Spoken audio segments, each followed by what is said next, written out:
Kursi malah ada nih. Nah, itu loh ada misalnya Mbak nih.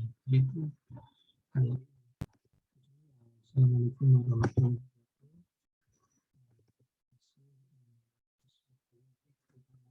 wabarakatuh. Kuliah Pro ya.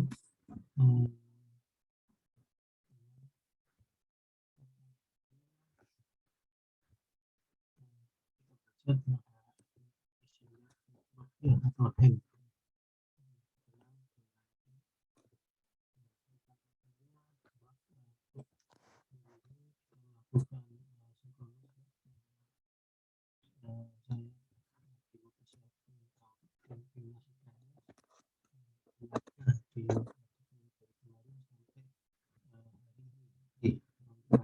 supaya kita bisa lebih baik suara umum.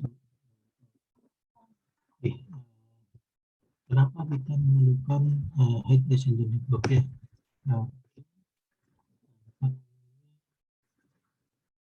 Ada aliran panas dan aliran dingin yang namanya proses yang terbuang ya.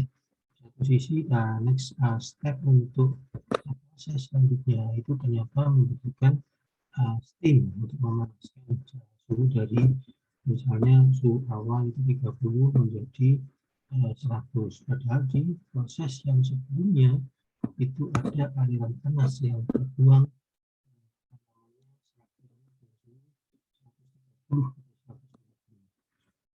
bisa digunakan aliran panas ini untuk memanaskan ya, jadi dikontakkan kontak dengan aliran ini pada proses selanjutnya sehingga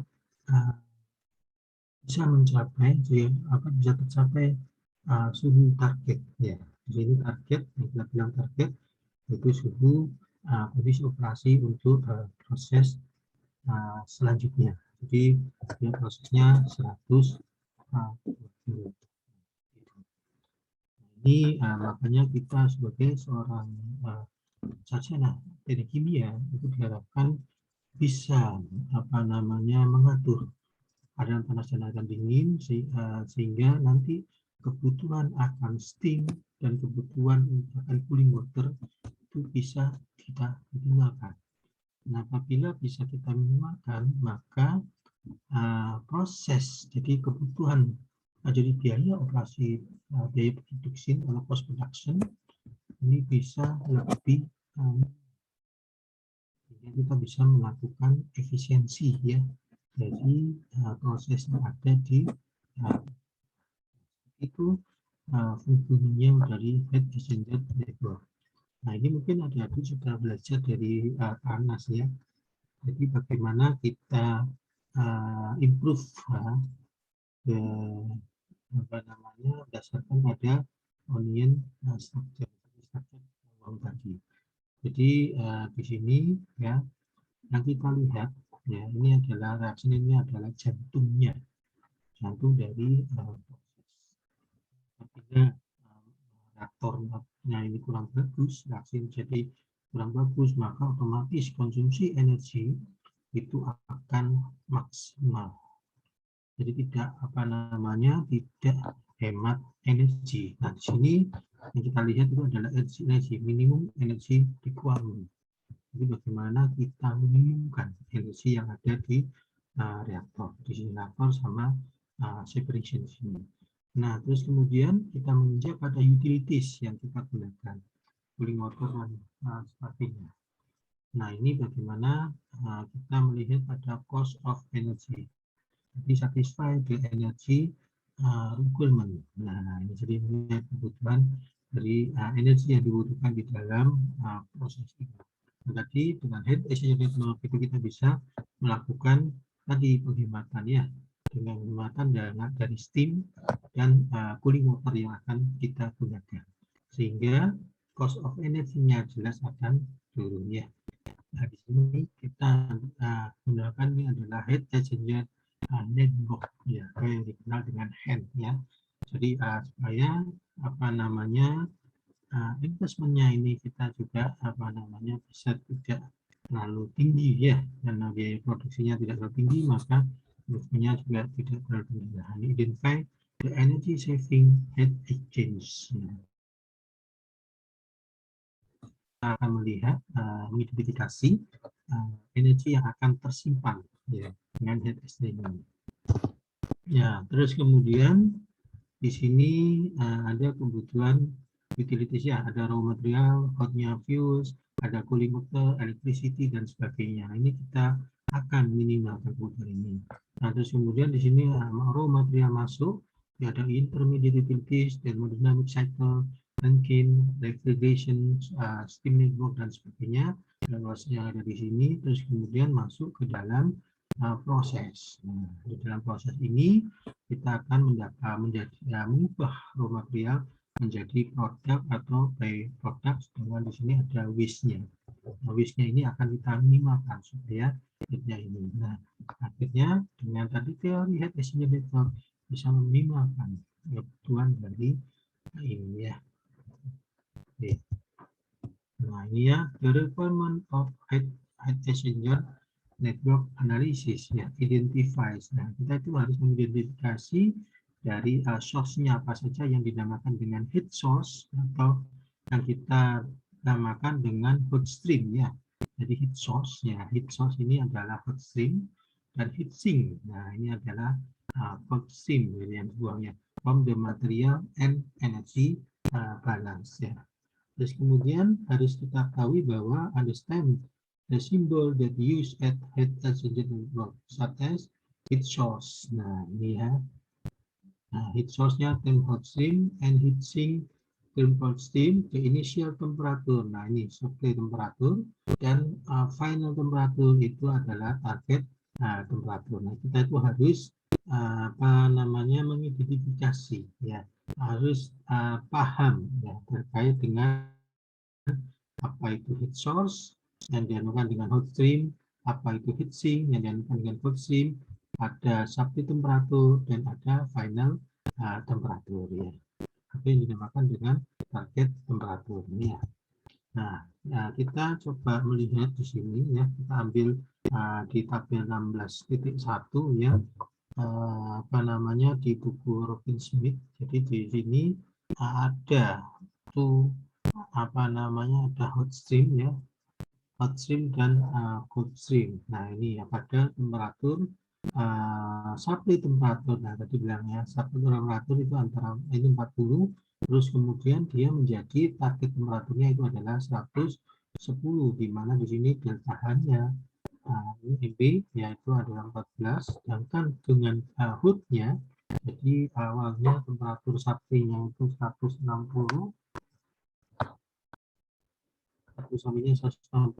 dan target temperaturnya ini adalah 40 dan delta H-nya ini adalah minus 12 ya. Steam is availability at 180 degrees Celsius and cooling water at 20 degrees Celsius. Ya, excessive energy cost and incompatible with the goals of sustainable industrial activity. Jadi harus di minimum energy consumption-nya. Nah, ini bagaimana? Nah, ini ya. Jadi di sini kita mencoba mencari kebutuhan dari direct, jadi ini harus diminimalkan ya. Terus kemudian ada di sini ada pisemin, jadi kita mencoba menggambarkan hot stream dan cold stream ya di dalam ini ya grafik ya. Jadi di sini dengan sumbu Y-nya ini adalah temperatur dan sumbu X-nya ini adalah H ya.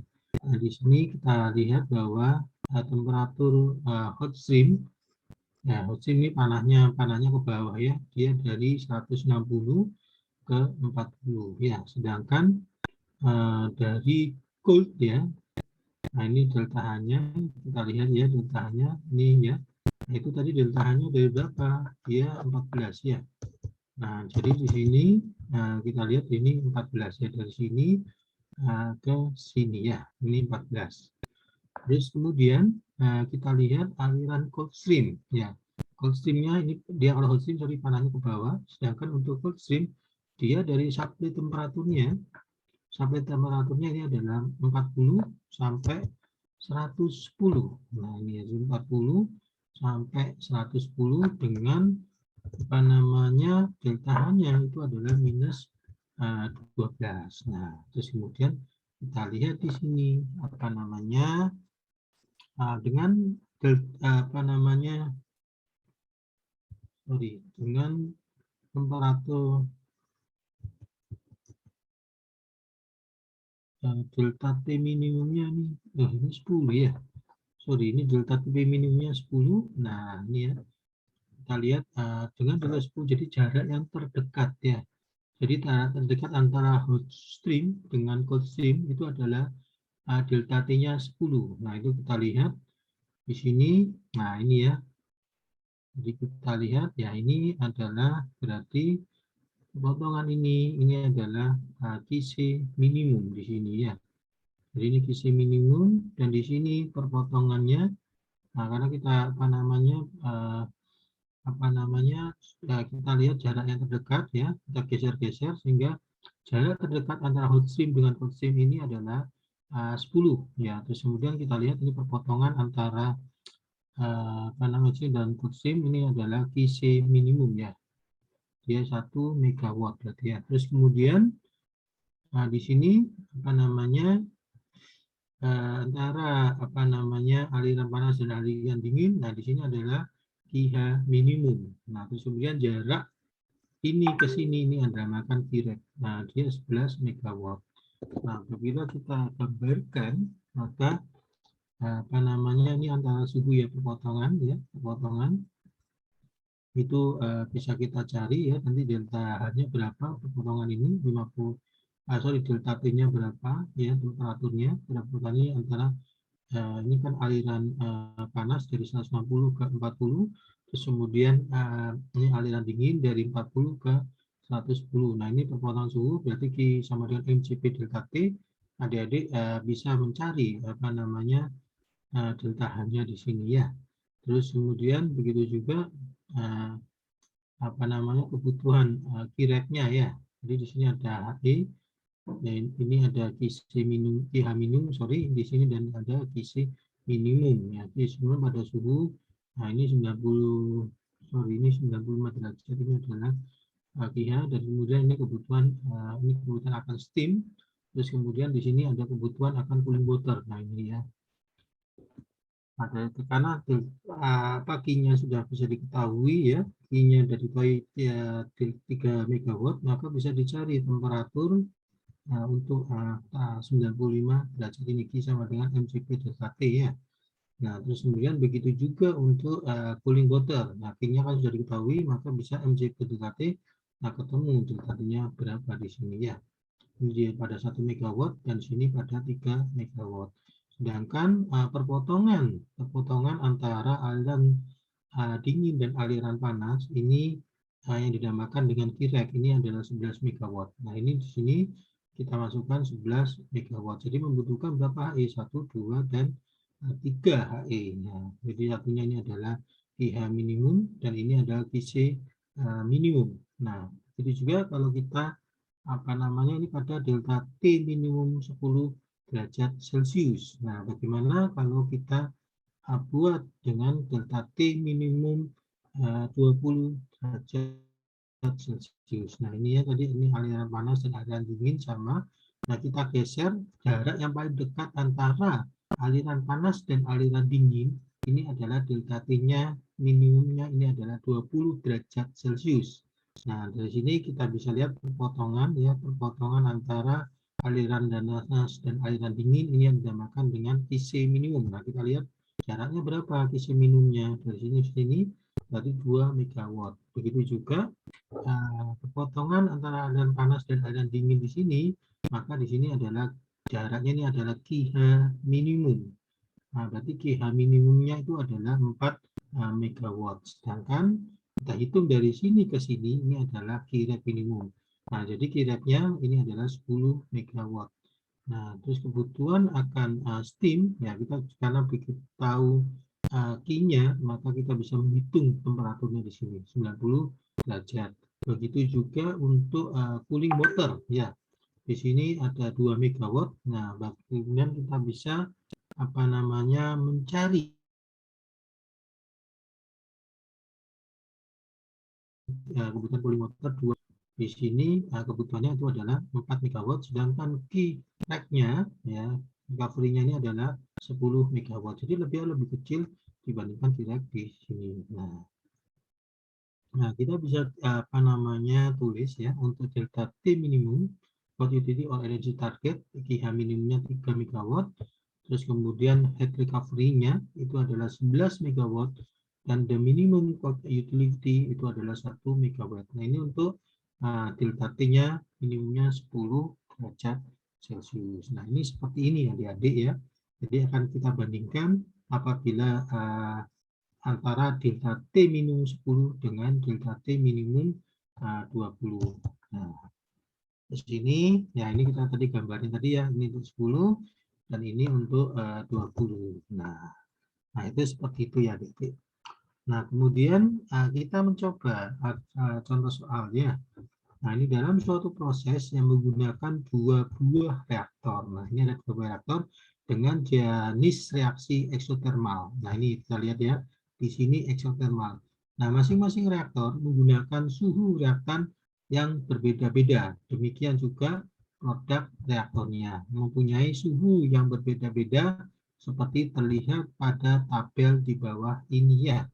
Untuk menghemat penggunaan panas akan lakukan recovery dari kedua aliran panas. Produk reaktor tersebut untuk memanasi reaktan. Ya, gambarkan aliran panas. Nah, kayak tadi ya, aliran panas produk reaktor dan aliran dingin reaktan dan penggabungan dari kedua reaktor tersebut. Nah, ini ya, kita buat tabelnya. Jadi ada 2 jenis reaktor ya. Jadi fit ada reaktor 1 kita namakan aliran dingin karena temperatur supply-nya itu ada dari 20.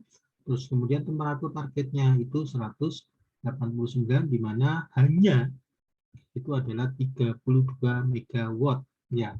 Terus kemudian produk dari reaktor 1 itu kita sebut dengan aliran panas karena temperatur supply-nya awalnya itu adalah 250, terus temperatur targetnya 40 dengan kebahannya itu adalah 31,5.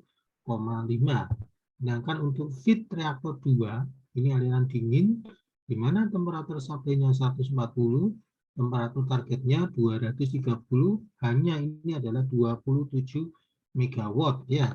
Terus kemudian produk reaktor 2 ini adalah jenisnya ini adalah panas di mana temperatur supply-nya itu 200, temperatur targetnya 80 dan hanya ini adalah 30 megawatt. Nah, kita ingin tahu mana yang kalau delta T minimumnya 10 dan delta T minimumnya 20. Nah, tentukan QH minimum, Qref minimum, dan QC minimum ya. Oke, coba kita lihat di sini ya. Nah, ini adik-adik nanti coba nanti di dijawab ya pertanyaan ini ya. Kemudian nanti dikumpulkan ya. Dikumpulkan berarti jam maksimal kita kuliah jam 4 ya harus selesainya ya. Jadi selesainya bagaimana awal jam 4.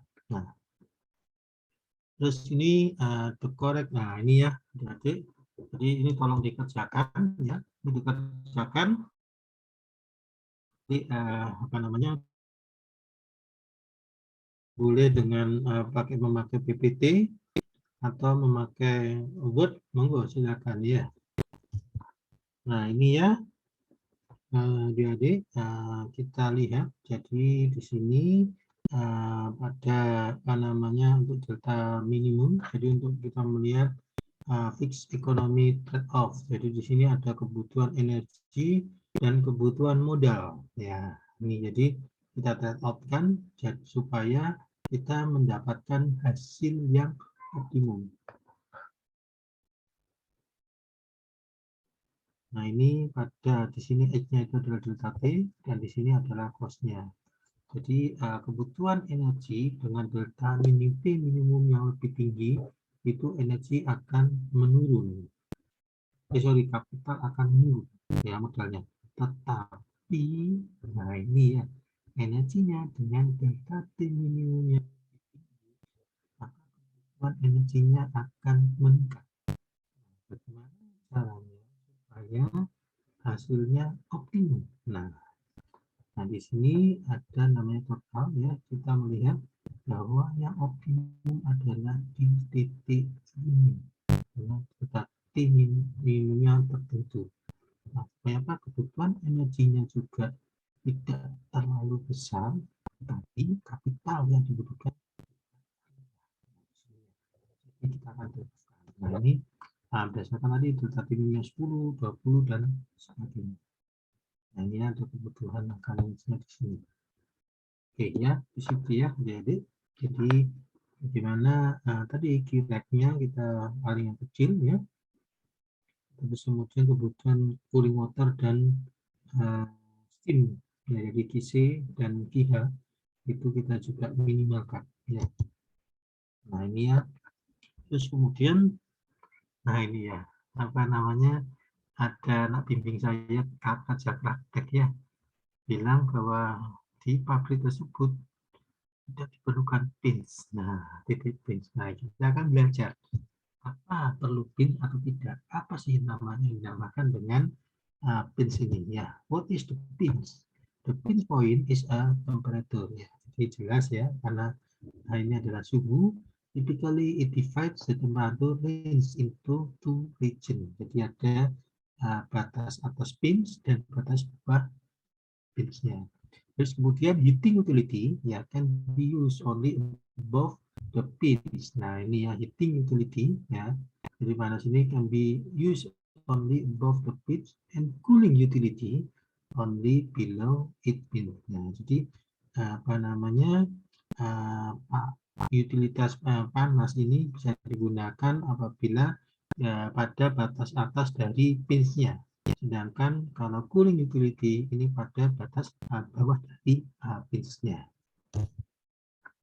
What is pins design? Yani, a Hessian network obtained using the pins design method is a network where no heat is transferred from a hot stream whose temperature is above the pins to a cold stream whose temperature is below the pins. Ya.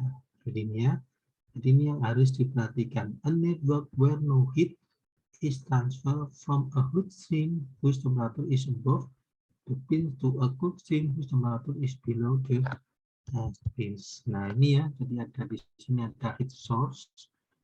Heat is a release to cooling utility, di mana ada heatnya itu yang rilis ke dalam cold utility ya. Terus kemudian ada heat sink ya. It is obtained from the heating utility. Nah ini ya.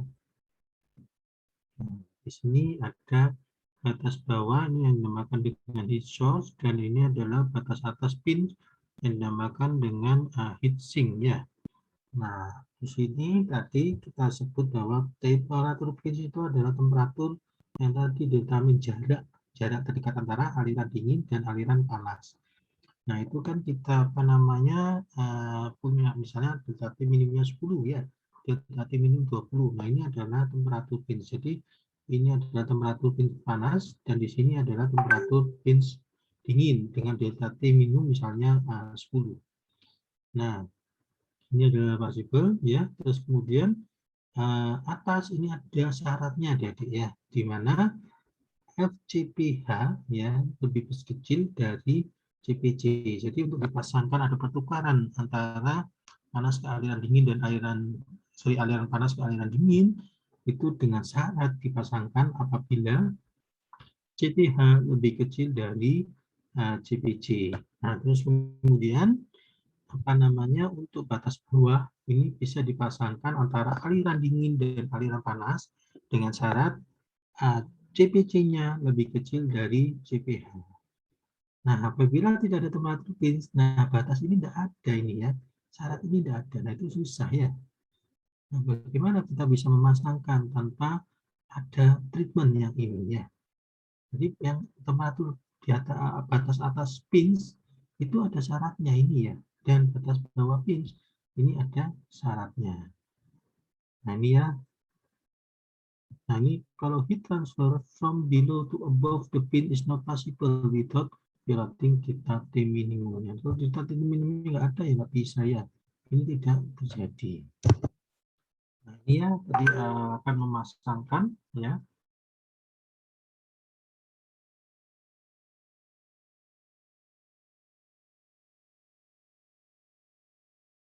dengan GH-nya tertentu. Nah, harus punya tadi CPC lebih kecil dari CPH.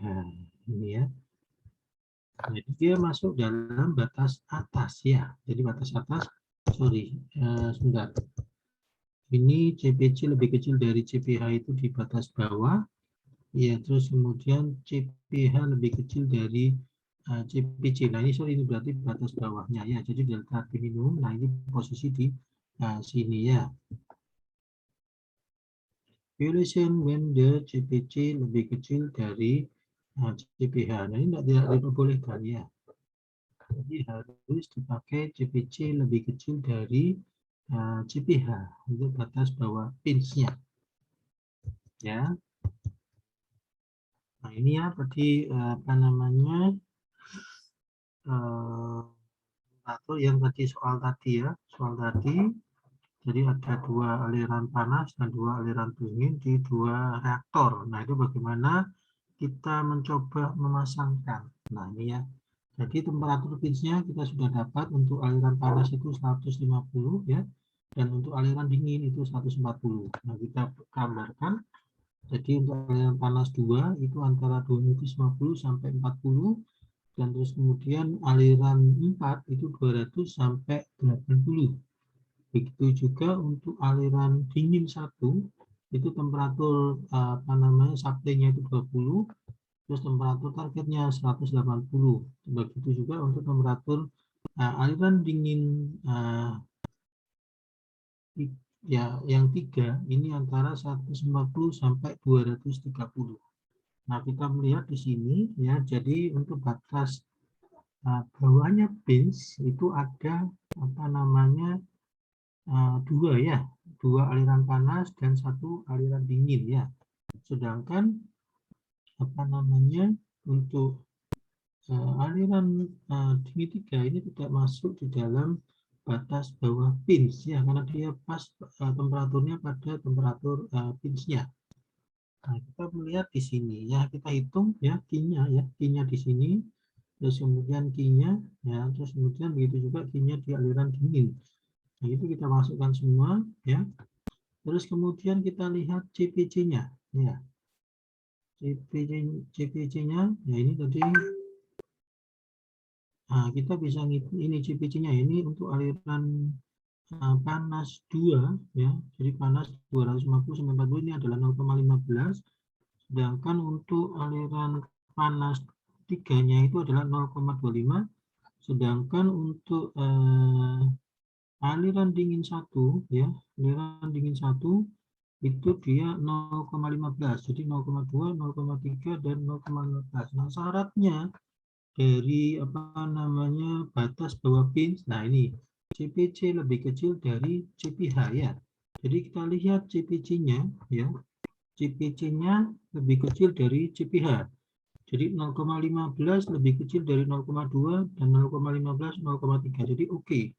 Jadi apa namanya bisa dipasangkan ya antara aliran 1 panas 1 ke dingin 1 ya, panas 2 ke dingin, aliran 2 ke aliran 1, aliran 4 ke aliran 1 ya. Itu bisa dipasangkan. Nah, terus kemudian kita lihat di sini apa namanya delta H-nya 32 ya. 32 sedangkan aliran dingin apa namanya 1 ini 31 terus kemudian 30 ya. Nah, terus kemudian kita lihat kita apa namanya habiskan ya. Nah, di sini I sama dengan MCP delta T ya. Nah, ini ya MCP delta T. Nah, itu kita lihat apa namanya apakah di sini 10 megawatt ya. Ini kalau yang habis itu berarti 30 ke 32. Nah, ini berapa? 17,5 watt. Terus kemudian 6,5. Nah, kita jumlahkan ini. Nah, ini suhunya kan antara 140 sampai 20. Nah, itu kita lihat. Kalau semuanya untuk aliran satu ini kan adalah 30 ya. Tapi kita lihat, kita cari apa namanya antara 20 sampai 120 ini delta H-nya berapa. Nah, terus kemudian kita dapat bahwa delta H-nya itu adalah 17,5 tambah 6,5 ini berarti sekitar 13, 14. Nah, ini 15 ya. Ini sahabat MCP delta T. Ini delta T-nya apa namanya dari bisa tahu ya. Nah, kemudian apa namanya kita lihat. Begitu juga ini kita hitung antara 40 sampai 150 ya, deltanya berapa, terus kemudian ini sampai ini sini berapa ya. Jadi antara 80 sampai 150. Nah, terus kemudian nah ini kita habiskan ya, karena ini berapa? Nah, ini ternyata cuma 17,5. Jadi 17,5 itu kita masukkan pasangkan dengan aliran 1 ya. Aliran 1 didapat 17,5. Begitu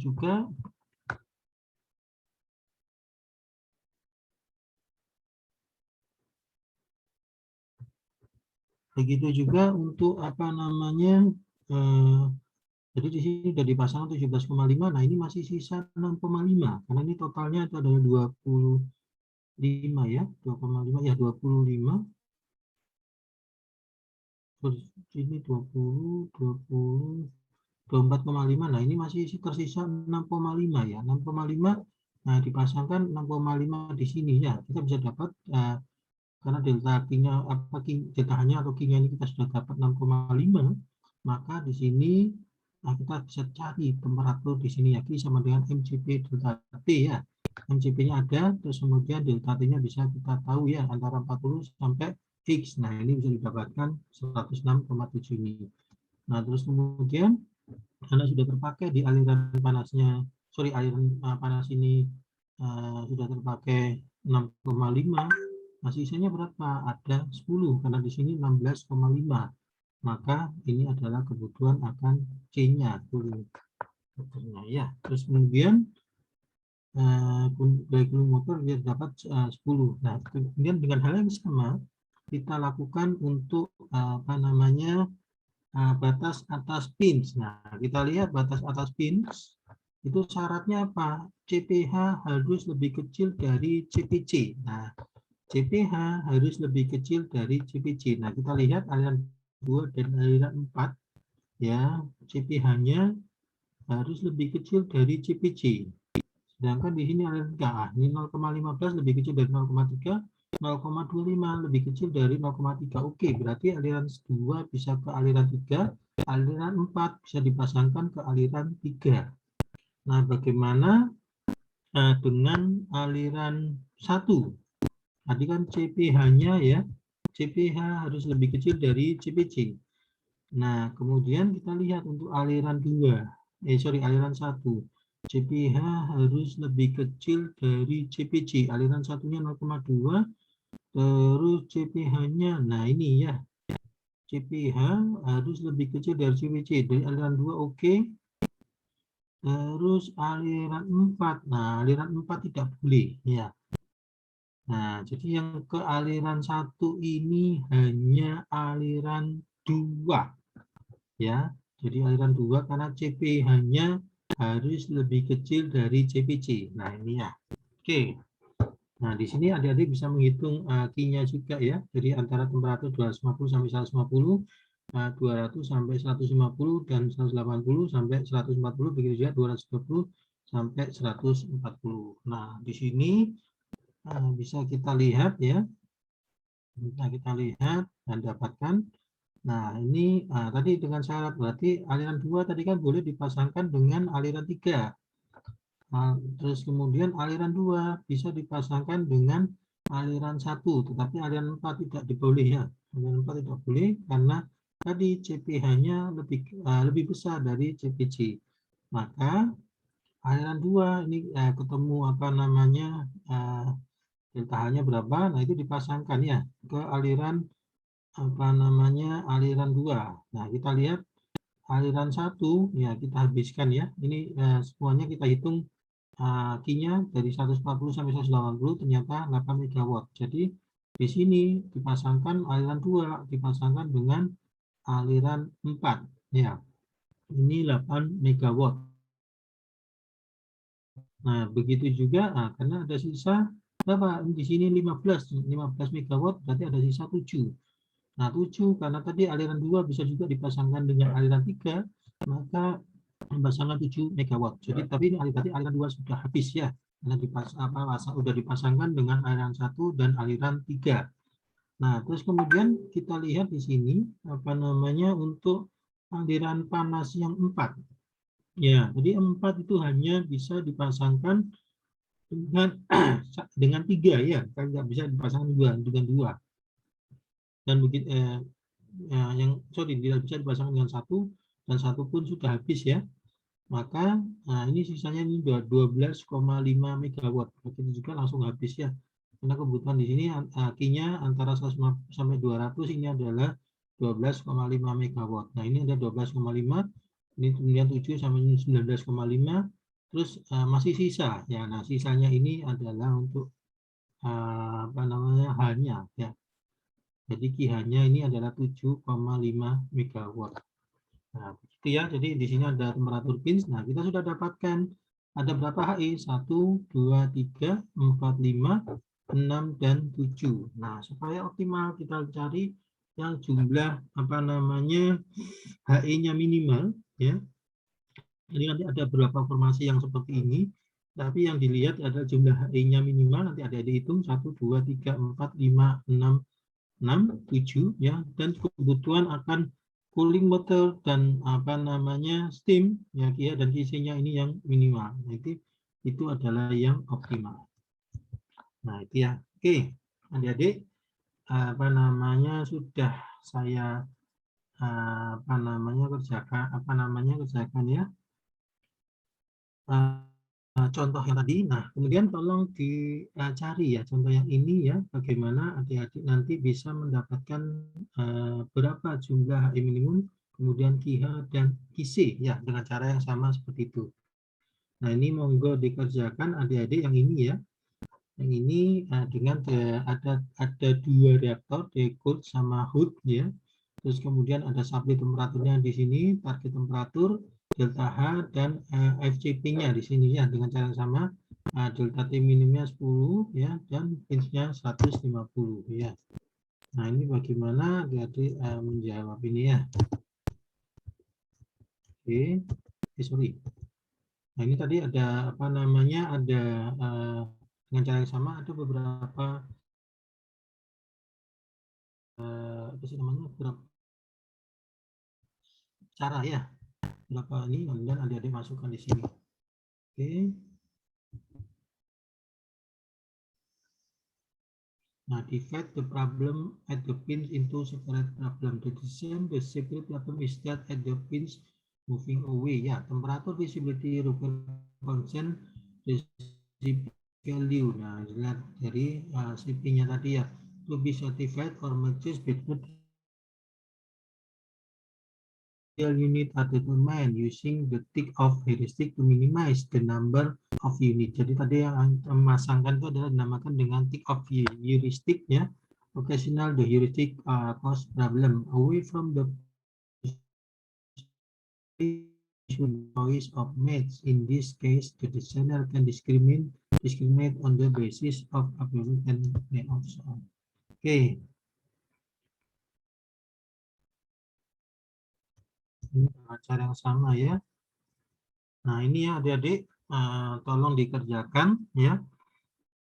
Terus kemudian yang ini tadi yang sebelumnya enggak usah. Jadi yang ini adik-adik kerjakan dan dikumpulkan jam 4 ya. 4 sore. Jadi bisa dalam bentuk PPT ataupun dalam bentuk Word ya, terserah jadi ya. Nah, dikumpulkan ke email saya